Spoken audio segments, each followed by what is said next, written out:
Good morning, everyone. Welcome to today's Exploring by the Seat of Your Pants Hangout. My name is Joe Grabowski, and I will be your host for today. I apologize for the late start. We had a few technical issues, but we've sorted them out, and I think we are now good to go. So very excited to be continuing our month of February, where we're celebrating women in science, adventure, conservation, exploration. Had a great day kicking things off yesterday, and very excited today to get things started with Cristina Zenato. So for those who don't know, Cristina is pretty darn amazing. She is an amazing shark diver. She has amazing techniques for working with sharks, diving with them, as well as helping with their conservation. She's also a highly skilled cave diver. So oftentimes penetrating deep into caves below the ground and exploring where our water comes from and just what we're doing to our fresh water beneath our feet. We don't actually know a lot of the things that we're doing, and she sheds light on that. So Cristina joining us in the Bahamas. Fingers crossed that the internet and everything is going to hold out for us. Absolutely great to have you joining us. It's always a treat to have you for a hangout. Thank you, Joe. Good morning, everybody. Can you hear me? Can you give me a thumbs up if you can hear me? Okay, 1, 2, 3. Awesome, perfect. I'm going to go ahead and start sharing screen and then go straight into my little talk. I prepared kind of like a generalized talk about, here we go. Can everybody hear that? 3 years, 9 months, 4 days? We got you. I can see it. Excellent. All right. So this is more or less a talk that I prepared when I had here a student that was a nuclear physicist. And he kind of like was very excited about the amount of time that I spent on the water. And so he kind of like asked for my logbooks and all of that and started putting together the minutes that had been spent on the water, and more or less obviously averaged. And he said that in my entire diving career, over 24 plus years, I actually accumulated enough minutes to collect 3 years, 9 months, and 4 days on the water. So I thought it was actually a pretty cool number that I spent that amount of my lifetime breathing and diving on the water. So this is my office. This is, well, the office where I'm sitting in. Unfortunately, I have to sit in the regular office as well, as much as this other office, which is on the water. I had a passion for water since the day, basically, I was born, thanks to the inspiration, basically, from oops, sorry, screen sharing. Why? What happened? Here we go. Thanks to the inspiration of my dad. My dad was a military diver, and I grew up with his pictures, and I was just kind of like, oh, I want to be like my dad. I want to go on underwater adventures. He had pictures of him underwater, underneath ships, underneath cliffs of water. So I was kind of like, you know what? I want to do underwater adventures. So that was my inspiration. And then I had the opportunity to come to the Bahamas, where I became a diving instructor, and I started working here at the Underwater Explorers Society, and then grew through the years. So I had the opportunity to do recreational kind of diving, and then kind of like specialize more in what they call technical diving with wrecks and things like that. Also specialize a little bit into what became cave diving. I'm going to talk a little bit more about that. Cave diving for me was, and we're going to start with that, is kind of like the opening portal to the underground history. I imagine myself being like in a library, in an ancient library, and I imagine opening this book. And this book has all the history of the earth written right through the rocks and through the water. And when I swim through these entrances here in the Bahamas, I can actually read what happened. I can see what happened with the water, and then I can see what happened with the rocks. Did the rocks fall down when the cave was dry, or did the rocks were dissolved by the water when the cave was wet? And what happened in between? And actually, sometimes you can open these rocks, which are called, you know, like some crystals, sometimes sediments. You can really read this history. So cave diving was, for me at first, just a passion of discovery. So this images especially, it was my first experience with cave diving. So when I was a recreational diver, and I went on my trip with Ben Rose, my mentor, and we sat right underneath the sun rays. And when I looked up at Ben Rose, and he was exactly like this diver, and it looked like he was floating in space. And in space I was, because cave diving is basically an alien world. It's an alien world because obviously it's eternal darkness. And so we have to carry quite a lot of lights to be able to see this beautiful world. It's an alien world for all the other reasons. When you're on the water, you can breathe, you can see, you can keep warm. And if you don't have the right gear, you can swim or make your way around. But it's also an alien world because at certain times during its life, it basically kept evolving. So what you see in these pictures, these are called stalactite or stalagmites. And when they form together, when they basically grow and keep growing, they turn into columns. How that happens? You need an ice age, which we don't have right now. So you need a sea level that is way lower than it is now. Here in the Bahamas, it's almost 400 feet below where it is now. So almost 120 meters. And then you need a terrain over these areas that has a forest and a certain kind of ground. And then when it rains, the water mixes with the ground and becomes mildly acidic. And then you need a special ground called the karst terrain. So these layers and layers of limestone. And this water makes its way through the limestone, almost like dissolving. You know, if you have a tummy ache and you put like a little Alka-Seltzer in the water and it dissolves, it kind of like dissolves the rocks in that way. And then when it finds hollow space, it drips.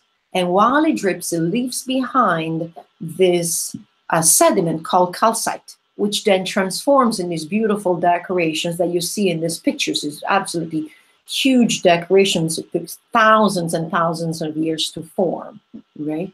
So then while this happens, the cave is basically dry, and then the ice sheet stops and everything starts melting down, and that's where we are now. The water level rises, and when the water level rises, the seawater comes in, and the rest of the rainwater that comes down basically sits right on the top of the salt water. So in this image, I'm actually swimming in a perfectly super clean freshwater layer.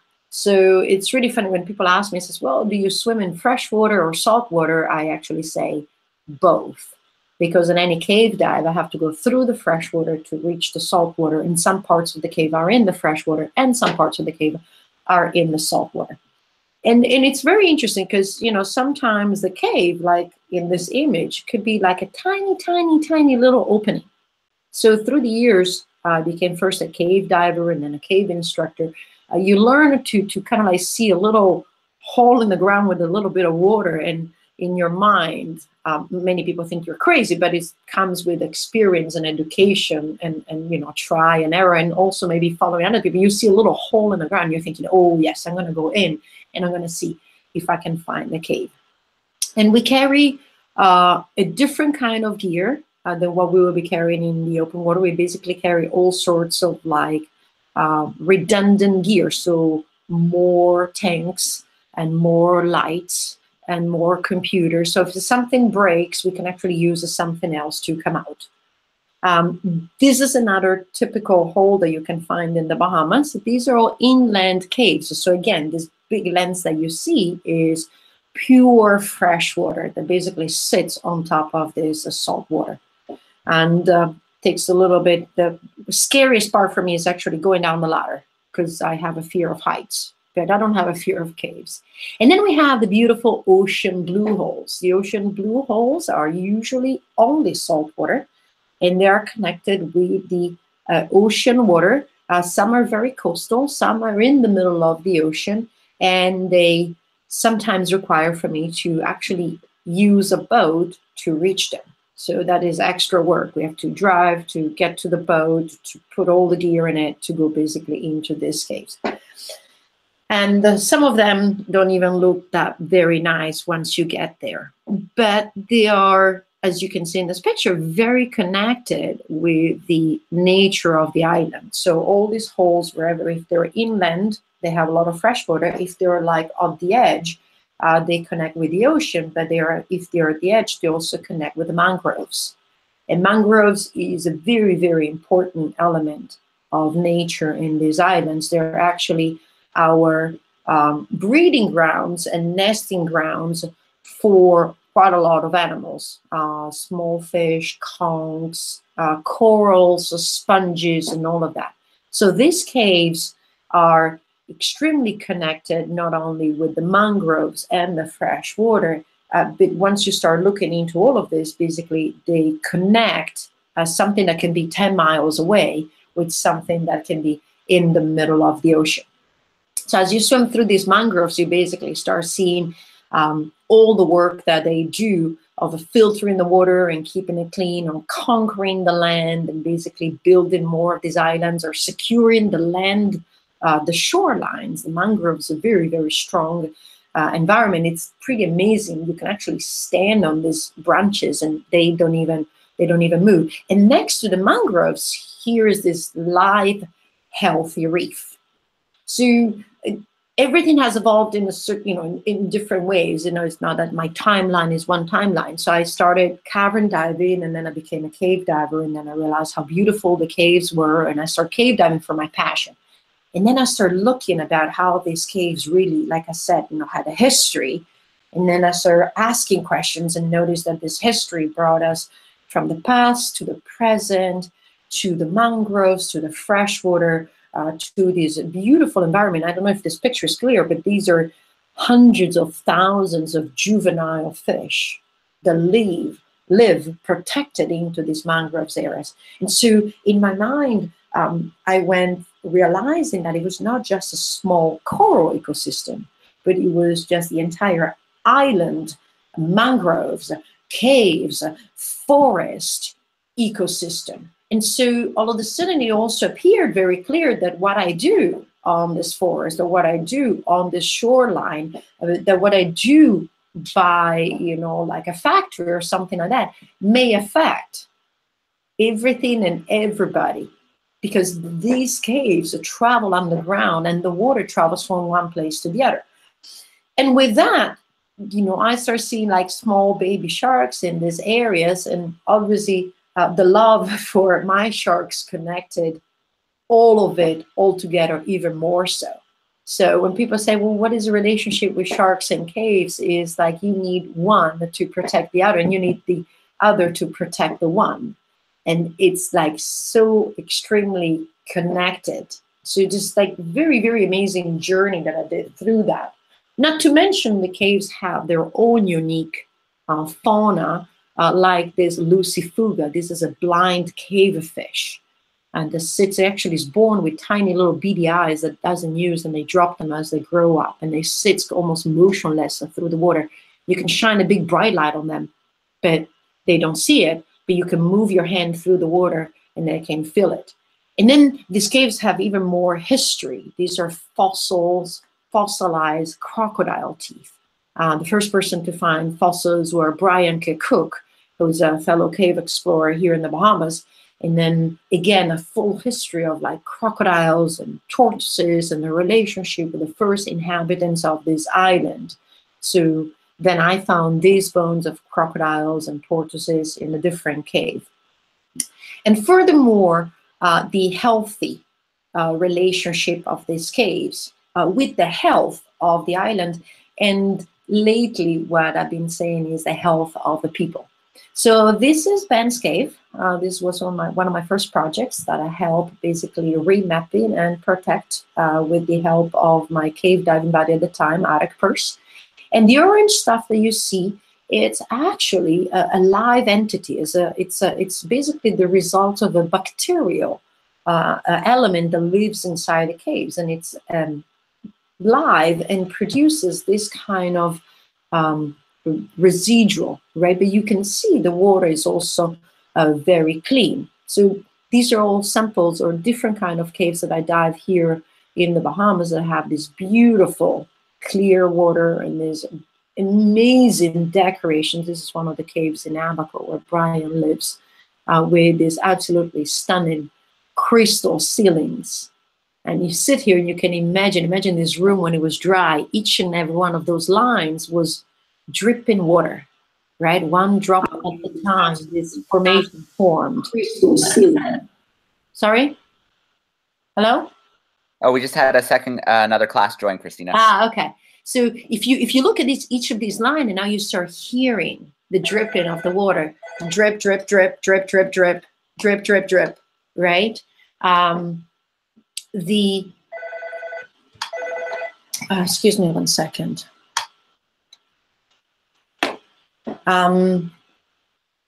This is how these things formed. And so you go through that, and that's what I like to do. I go through that, and I try to imagine all that basically was going on as these beautiful things formed. This little diver in the middle there that you see is actually Brian Cook among these massive calcite crystal decorations. So that was all formed by the dripping of the water. So there is history through our fossilized remains. There is beauty, because these caves are absolutely beautiful, but there's also this extreme relationship of health and water travel. And how does water travel? So here is an ocean blue hole in what we call a siphon mode. So the holes transfer water through tidal movement.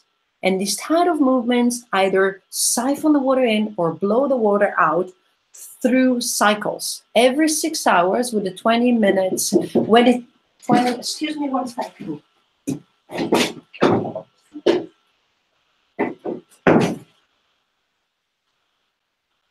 Sorry. Water travels through tidal cycles, and so it gets siphoned into the cave and then blown out of the cave and transferred in all these places. And again, this tells us basically where this water goes. So when then you dive a cave like this one, you notice that something is wrong. This is excessive bacterial growth. So I was diving this cave while I was mapping Ben's cave, and I wanted to protect Ben's cave. And all of a sudden, I found this excessive bacterial growth. Well, this excessive bacterial growth is an indication of actually pollutants. It's like a fertilizer that allows the bacterial growth to basically really, really expand.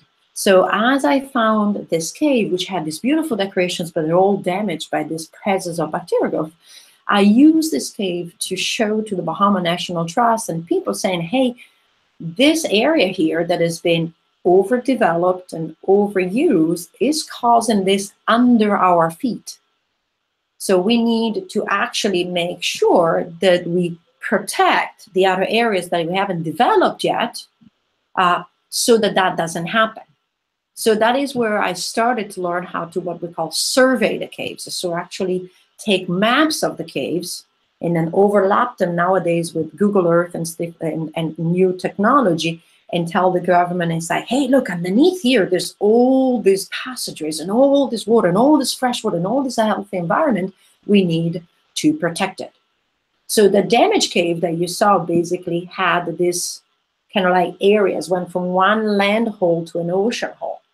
And by connecting this, again, we proved I swam through it. Well, if I can swim through it, imagine how many pollutants can swim through it, right? And then this 4 times a day with 4 tidal changes moves up and down, up and down, up and down. So the cave continues north. So if we pollute more north, it's going to come through and then travel and then go into the ocean. And while in the ocean, we have, again, the mangroves, the sharks, the corals. And so all these pollutants go between one and the other. And excuse me one second. I have a little spinning wheel.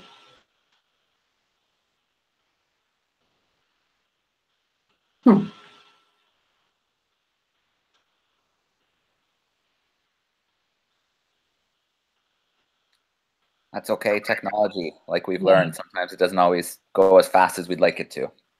I know. I hope it doesn't crash. Well, one thing we could try, Cristina, to see if it makes things a little bit easier, is you could try and stop the screen share, and then try to reload it. I got it. There it is. See if it happens. Okay, so this is a journey that the 2 divers, I had a Rolex Scholar with me, the journey that we took from the land-based hole to the ocean. And through this journey, you'll see garbage, like tires and remains of things that people throw away because they think, oh, well, I can't see it anymore, so it must be gone. But it's not gone, it sits there. And so we did this journey back in 2012 to show the conditions of the cave. And to find our way, we follow a line, because that's what you see right now is the visibility that I normally had in that cave trying to make my way out. And the line is only connection to my life up on the surface. And so we took a video of this journey and we showed it to the people and say, hey, look, this is what's below you. This is what our abuse of the land has done. And this is going to be our ambassador cave to make sure that the next cave does not get polluted and not get damaged. So the journey started inland.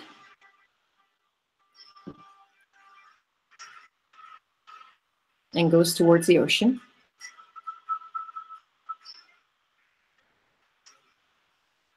It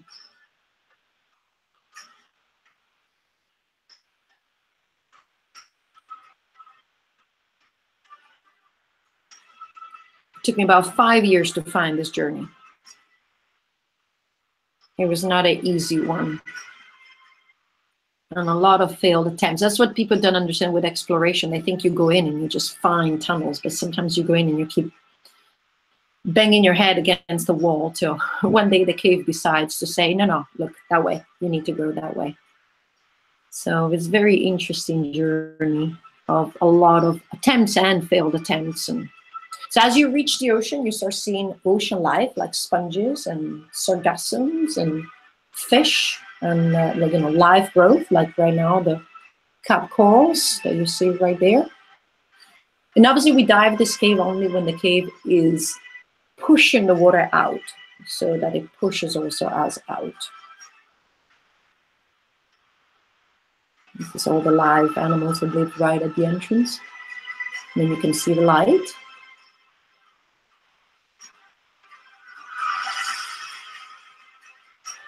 And it's one of the most powerful siphons that I ever seen.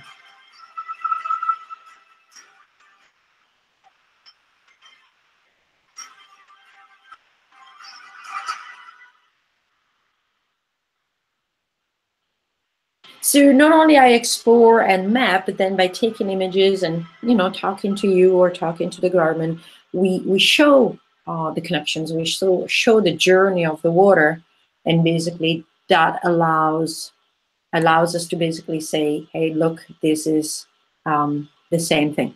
So I think I'll stop here because obviously we're a little bit late. My next passion, sharks. I think I fell in love with sharks before I could even starting how to walk. But my true passion for shark was born around the age of 8 years old. And then it was further developed when I came here on Grand Bahama Island and I met my mentor, Ben Rose, who had started a shark dive right here at the Underwater Explorers Society. And I connected immediately with him and connected immediately with sharks.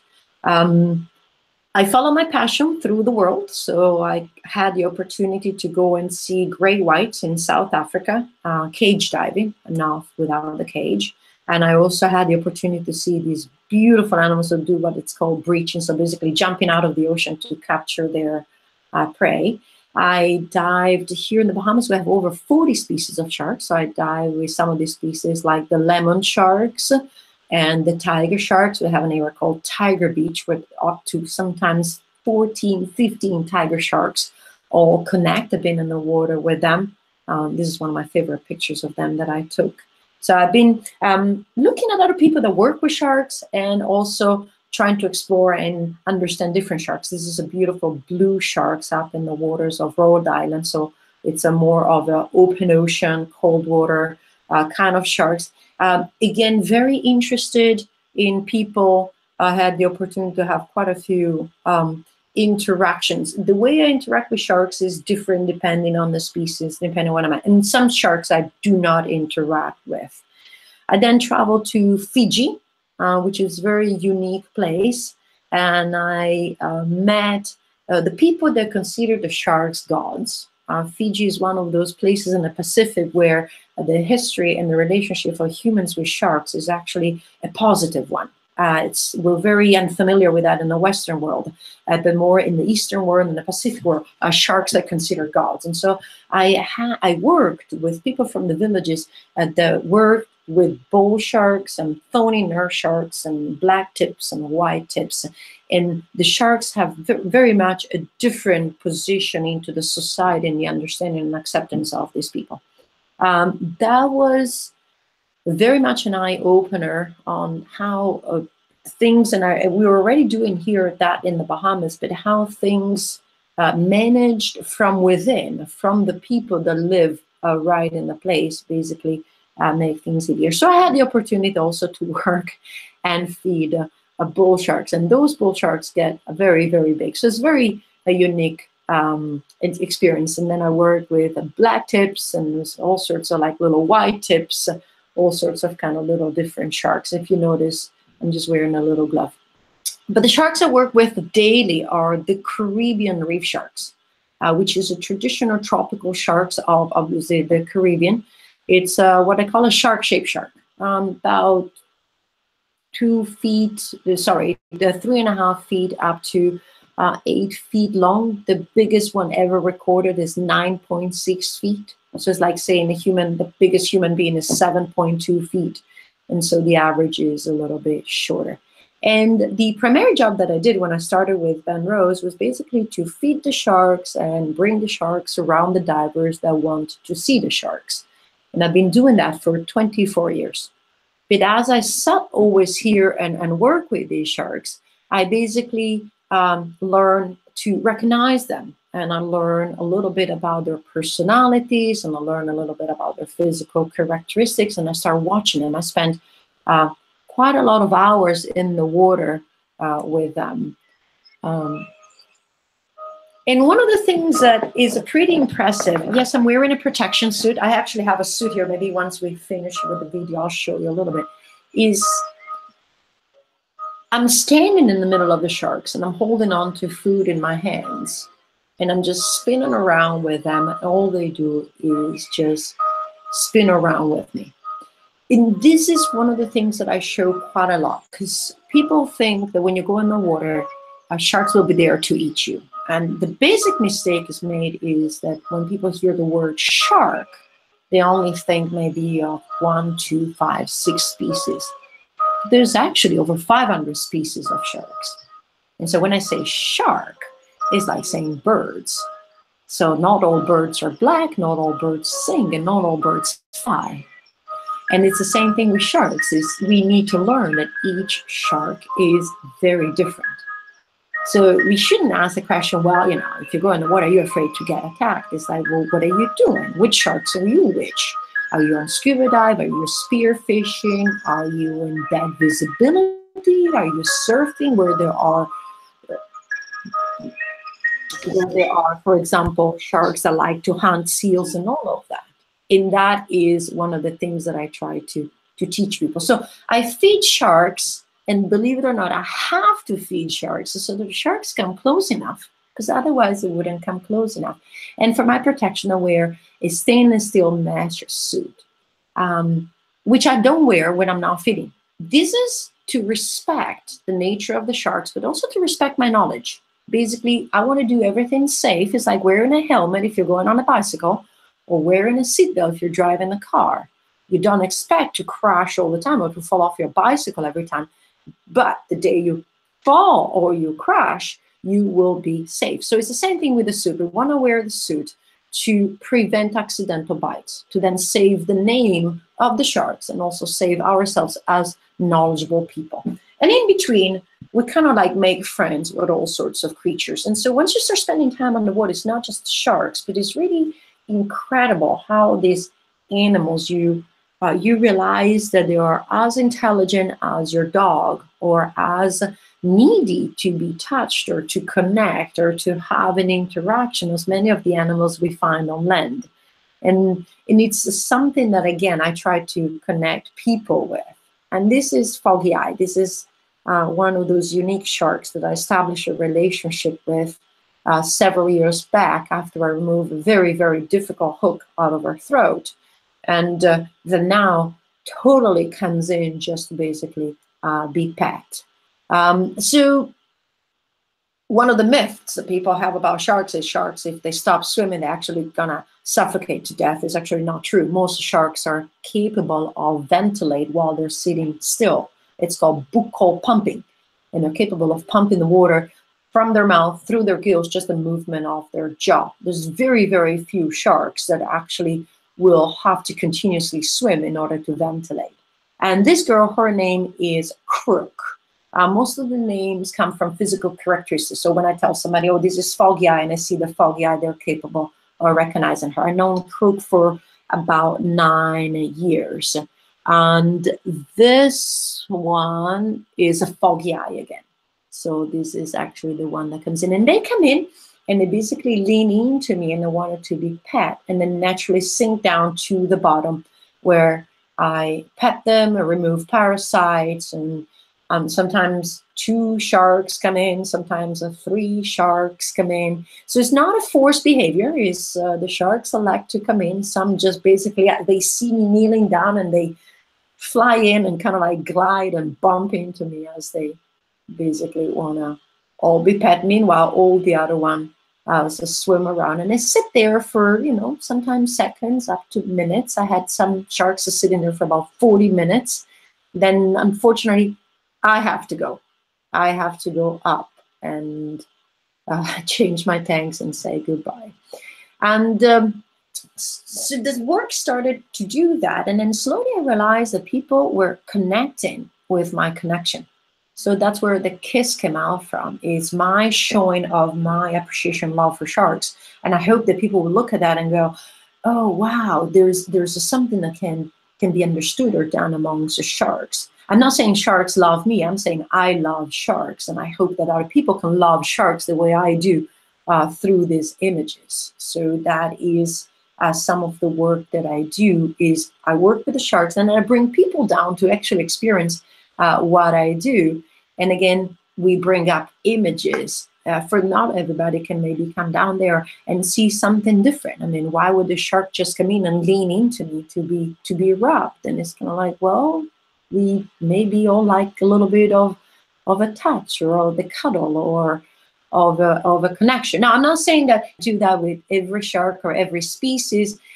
You need preparation, you need knowledge, you need understanding, and you need safety. Again, I'm wearing a suit, I've been trained, I know the sharks, and I don't do this with every single species. And here again is a foggy eye. Like I said, she comes in and kind of like nudges me. She reminds me of my pit bull at home. She keeps nudging me to be touched and to be pet. And imagine this shark didn't like to be pet. The reason why she started to like to be pet is one day she showed up with a giant hook down her throat, and I finally removed it. And basically she kind of like from that moment on started to come in and sit down. This is grandma. You can see from her size, it's a little bit of a bigger one. And as you can tell, there's no force over here. They just sit there and we just interact for as long as they want or as short as one. So I then bring this connection to the divers. So divers get to pet a shark, which was, you know, my dream when I was 8 years old. I made it true, and now I hope to make it true for many other people. And then I take down individuals that want to learn to do what I do one-on-one. So they wear the chain suit as well and learn to interact with the sharks that I have imprinted through the years. And through that, I do other things like I remove hooks. This is like a 4 inches long hooks. I have a little video here that shows one of the most difficult hooks that I removed that created one of the most beautiful relationships that I ever had with foggy eye. So this was a 40 minutes attempt. It looks like, you know, like I just did, but basically I'm touching foggy eye. I already knew where the hook was. and I went in a little bit forcefully, poor thing.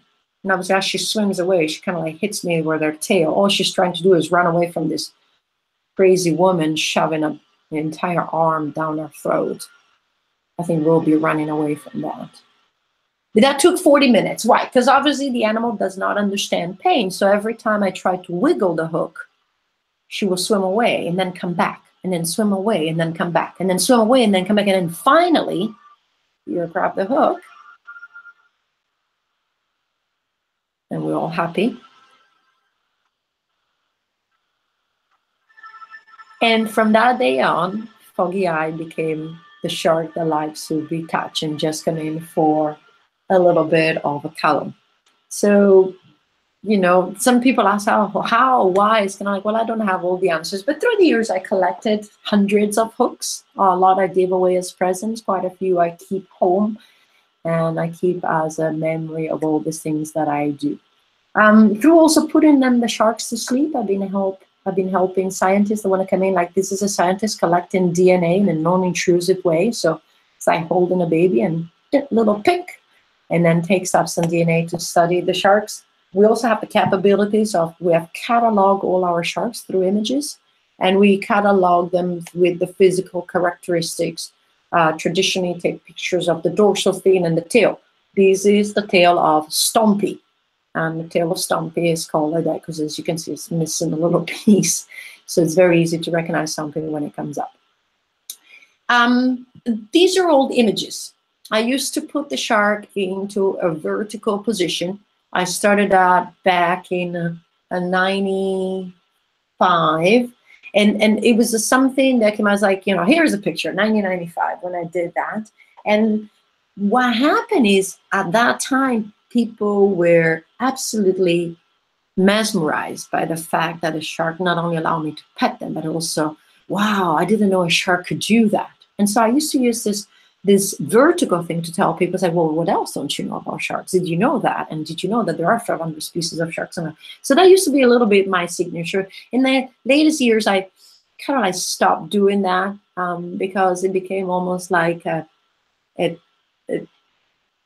people wanted just to have it on a bucket list. And for me, putting a shark in vertical is not a matter of a bucket list. It's actually more a matter of trying to show people something that they never thought it would happen or never thought it could happen. And then lots of my work is being invited to go and speak in places like Singapore or China, being part of campaigns to promote the health and safety of the sharks. Speak at, for example, ADEX, or during the Year of the Sharks, work into habitats where there's more exposures for people to connect with the sharks, talking to you and talking to quite a lot of people, talking to young people. My road has taken me in becoming more of an educator. So I am now what they call a course director, so I can train instructors. And I'm a technical diving instructor, so I can teach people how to cave dive, and I can teach people how to use different gases and all of that. And here at the Underwater Explorer Society, we have this phenomenal school program, which is a mix of science and scuba diving, where we train 3 levels, 10th, 11th, and 12th grade, through the Open Water Advanced Rescue while they're learning science. And we make future dive masters and instructors. And these are all Bahamian kids, and we teach them. This is all for free. It's a for-free program. They have to qualify for it. The gentleman in the back is the professor, teacher that runs this program. I certified many, many years ago as a dive master. And once they're certified, then they come and become part of the diving force. And then they become their future ambassadors, and then become shark feeders and videographers and snorkel guides. And many of them become school teachers and scientists, and they go in all different realms of diving, exploration, education. And furthermore, the one that is about to happen is one of these girls, Rochelle Lazar, that graduated from this program several years back, will take over from the teacher, who is Andy Lovett, who is retiring.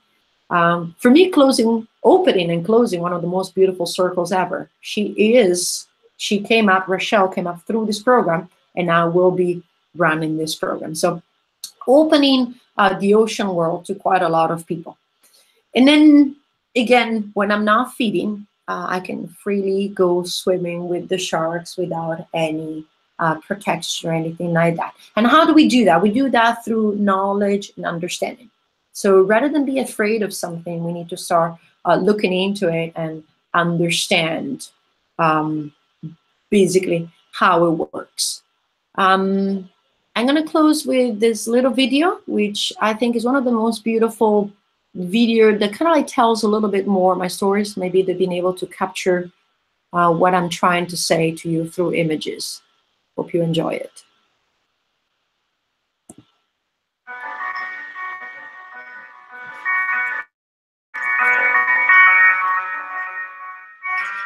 I grew up with the notion that no animal is vicious or useless.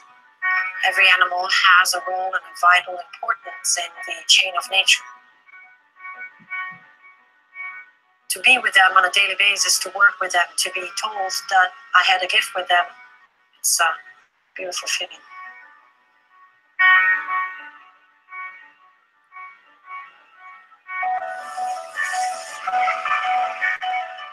In the Bahamas, they call them the shark dancer. I absolutely love sharks. The fascination with the water, I think, started the day I was born. My mom comes from a family of ocean. My dad is very passionate about water. He had these beautiful black and white pictures of his adventures. So I've always wanted to learn how to dive. Out of respect of my knowledge for sharks and their nature, and the fact that I have 2 to 15 rows of teeth that wear protection. The chainmail has this very important vital role. It allows you to drop the barrier between you and the animals.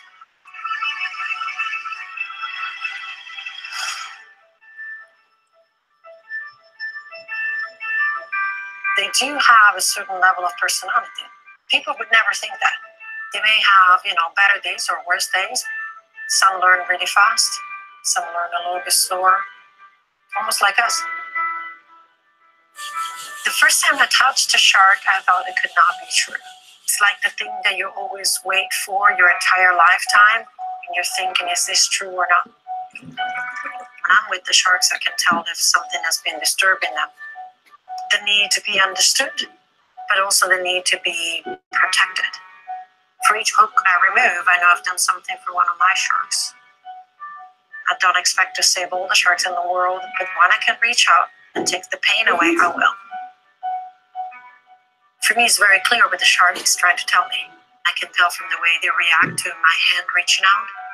People call it shark hypnosis. It has become a natural feeling between the sharks and myself. And from that touch, they tell you yes or no. They're 8.5 feet long. They're several hundred pounds. There's no way I can force an animal like that to stay.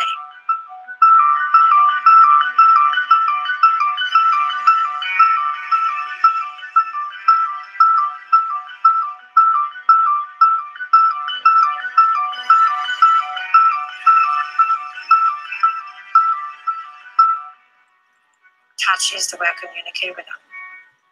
It requires the right shark, the right person, the right moment. It's a huge privilege.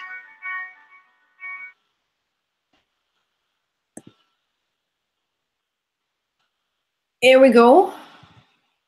And I guess I do stop sharing screen. Yeah, that'll bring you back to us. Let me see. Screen share. Where is it? There you are. Cancel? No, you're done. You can see me now? Yep, you're back. Okay, I'm back. Whew. So all right. I actually brought, I wasn't sure if we had time, but I actually brought for them to see the gloves. Maybe it looks a little bit better than in the video that we use. They're stainless steel chain links that we use. And so basically that prevents accidental bites from going through the skin. And then we wear an entire suit like that. But I actually thought it would be really cool for them to actually see little gloves that are made by Neptunic and all the other protection stuff. Absolutely. Well, Cristina, thank you so much for sharing that. I mean, the work you do is incredible. And I mean, the amount of training that goes into both of the activities and just diving in general is pretty amazing. So I'd love to introduce you to some of the classrooms. A couple had to duck out for their lunch, but we have some. Sorry. That's okay. Hey, it's technology, and it's going to live on for the month on YouTube, so classrooms can check it out there as well. All right. So our first class, let me just turn the mic on. Here we go. Mrs. Harper's class in Mount Crawford in the United States. They're a grade 4 classroom. Let me turn your microphone on. Hi, grade 4s. Hi. Morning. Good morning. Or afternoon. Afternoon. Thank you. You guys have a question for Cristina? Do you want to ask about Eugenie Clark? Katie. Katie. Go ahead. How you read the book? I read the book Shark Lady. Have you heard of that book? Shark Lady by Eugenie Clark. What about it? Yes, I have. Eugenie Clark was my inspiration. I actually had the opportunity to spend some time with her before she passed. The Shark Lady, it's a book that she wrote about her work in conservation with sharks. Very cool. We enjoyed that book as well. Very cool. We're going to come back to you guys in just a moment. I want to make sure we at least visit each classroom once because I know it might be getting close to lunchtime for some classrooms. So let's jump to our next classroom. This time we're going to Verona in the United States. Sugar Creek Elementary, grade 4s. How are you doing today, grade 4s? Good morning. Morning. Hi. Hi. Morning. Afternoon. I don't know where they are. You guys have a question for Cristina? No. Do you have a question for her? No? No questions. Quickly. No question. Sorry. That's okay. And lastly, let's go to Winnipeg, Mrs. Slater's class. I know she's got a group of students with her. You guys are on mic now. How's everyone? Hi, we have a question. We have lots of questions. Cadence, you want to say your question? How much does the metal suit weigh? It's about 20 pounds, 10 kilos. It's not too bad. The problem is with the metal suit is you can't just ditch it. So you have to deal with it when you're in the water and manage it till you get back on the boat. Okay. Do we have time for another question? Yeah, go to another one, and then I'll visit Mrs. Harper's class again. Sounds great. Why do you flip like the sharks upside down? I don't. Oh. Where do you think sharks flip upside down? Vertical. Like I said, it was done to make people wonder, like, you know, be surprised as, oh, I didn't know a shark could do that, so that then I could actually add the question, well, what else don't you know about sharks? It was something, you know, we always hear the same things about sharks. Oh, if you enter the water and you're bleeding, the sharks will come and get you. If they stop swimming, they'll suffocate to death. If you touch them, they're gonna burn your skin. And it's just gonna like, well, I want people to see something and go, oh, I didn't know sharks could do that. And then you can add the question, what else don't you know about sharks? There's so many things we don't know about sharks, and we have all these myths about them that keep being perpetrated, and they're not true. So I was trying to say, hey, look, I spend time in the water with sharks. I spend 8 to 10 hours a week in the water with sharks. So it doesn't sound like much, but when you're breathing on the water, it's quite a lot. And this is what I can tell you about sharks, including vertical shark. That's the reason why I did it. All right, let's jump back to our grade 4s with Mrs. Harper and see if they have another question. I see them all crowded around the camera. How long did it take? How long did it take? Oh, we lost the last part. Can you try again?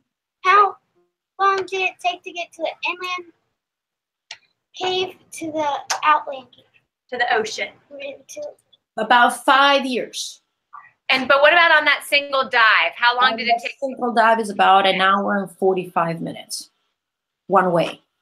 But 5 years of exploring prior to that? 5 years exploring because most of this work, I do it when I'm not working. So I work as a diver, and I take people cave diving, and I take people shark diving, and then I teach, and then I do many things. And then, you know, some of these things I do it in, like my boss says, between the hours of midnight and 7 a.m. But then when I went cave exploring for my own thing, I do it on my days off. And so then I needed to make sure that it was the right day and the right tide and the right weather. And some dives, you know, you go in and you just keep seriously bouncing against the same wall. You know, you like keep going. You're like, oh, I found the tunnel. And then you basically realize that you're just swimming in circles.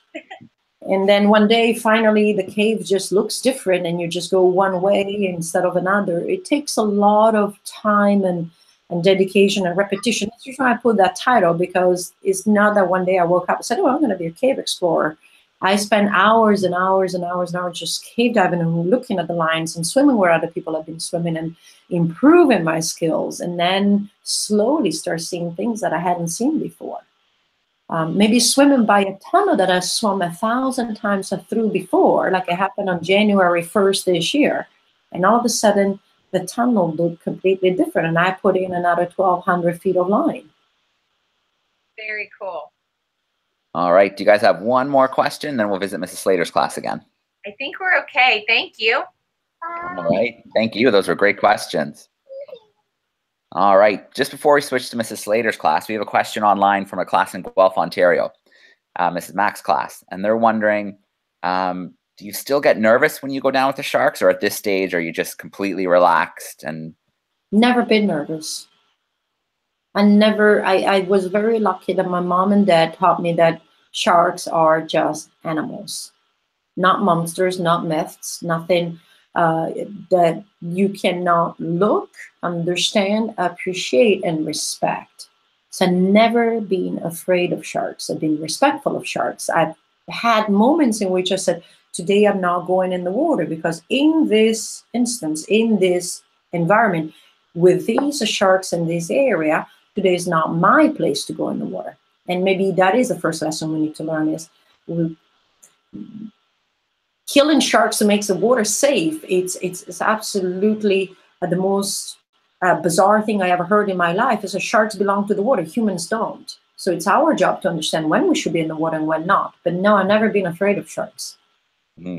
I like that point you brought up, and I like someone once said to me, it's not shark-infested water, it's human-infested waters. Yes, that's what I call it. Or like saying shark-infested water is like saying birds infest the skies, or, you know, fish-infested ocean. Is like... Yeah, absolutely. All right, Winnipeg, Manitoba, your microphone's on again. Hi. Okay, Ruth, I have a question. Oh, yeah, me. Have you ever been injured by a shark? If I ever been bitten? Yeah. Yes, I feed them. So I do get bitten. That's the reason why I wear protection. That prevents the bite from becoming damaging. But have I ever been bitten when I'm not feeding them? No, never. They don't even come close enough for me to be able to even touch them or anything. Wow. There's another question, and it was, is it true that the nose is the most fragile spot? It's not fragile. It's actually, you remember they use the nose actually to touch things? It's actually the most sensitive spot.